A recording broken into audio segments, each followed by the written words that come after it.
Hi, welcome to the Silver Spleen. My name is Angus Lamb, and this is my review of A Chinese Ghost Story. A lot of people were incensed that Wilson Yip would remake a Hong Kong cinema classic. But according to him, this is a retelling of the story and not a remake of the film. Now, if the Coen brothers can do the same thing with True Grit, then maybe we should cut Wilson Yip a little slack. Maybe. I really expected to hate this film.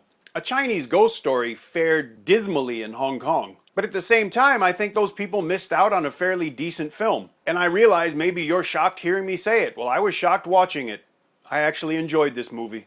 It's called A Chinese Fairy Tale in China, in English anyway. The Chinese title appears to be the same. But if we're going to be honest and fair, the original film changed the story so that what had been demons became ghosts. So the new version is more faithful to the original story, and its title reflects that. I'm not sure how the rules work in China such that fairies and/or demons are okay but ghosts aren't. Yu Shaoqun gets the Thankless Task Award here, reprising a role that Leslie Cheung played in the original. He's not as charismatic as Leslie Cheung, but who is? Still, I thought that he played the role of the timid official fairly well, and he was at least competent and occasionally quite funny. 我有陰道恐懼症。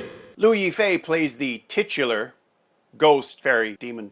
Now, in fairness to her, when I saw this in the cinema in Hong Kong, she'd been dubbed into Cantonese. And the role isn't necessarily dialogue heavy, but I still thought that she did well enough. Let's face it, a big part of this role is basically to be eye candy. Though in this case, I think the intended response was to be much more romantic than sexual. Like Joey Wang in the original, Liu Yifei managed to create, for me at least, a character for whom one can find a lot of sympathy and even affection.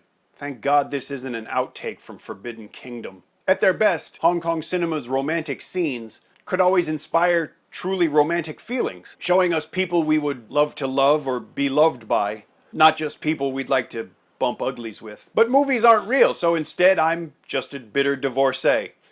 And fuck you. Louis Koo takes over the Wu Ma role. I really enjoyed his acting and his ability, not to mention willingness, to play an older role. It was entertaining and also kind of refreshing. His gruff mutterings were, to me anyway, very funny and quite enjoyable. 我冇陰道許認證啊。 Fen Siuwong doesn't fare as well, since he's relegated to a very small supporting role, which is a shame. But one of the smallest male roles in the film is, to me, the best reason to watch it. Elvis Choi returned to the big screen in Hong Kong, and he was brilliant. He plays the mayor of a small town beset by evil spirits and evil doings. His character is engaging, outrageous, and hilarious. Much like Wai Yinghung, it was a lot of fun just to see him on the screen again. They're watching Elvis Choi bathe.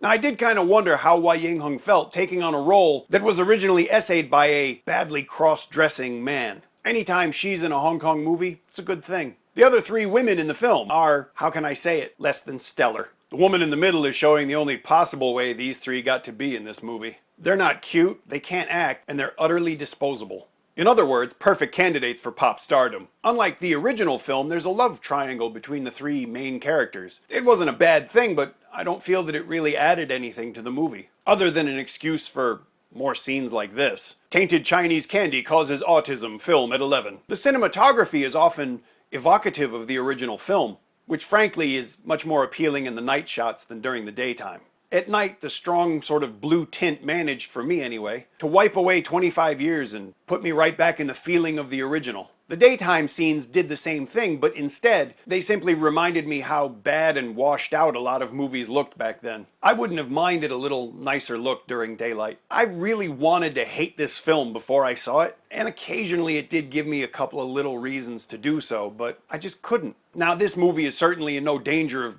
threatening its predecessor in any way, shape, or form, but by the same token, it's really nothing to be ashamed of for anybody involved in it. And considering some of the films these actors have made, that really is saying something. Now, I think you should watch this movie, but you know how I want you to do it, in a legal and morally upstanding fashion. Don't watch it on YouTube, don't download it, buy a disc or rent it. In the description, there's a link where you can buy this movie. That's what you should do. If you enjoyed my review, please leave me a comment. If you didn't enjoy my review, go get at least a bachelor's degree before you start blathering on my comment page. If you enjoy this channel, please think about subscribing. Thank you, and have a lovely afternoon.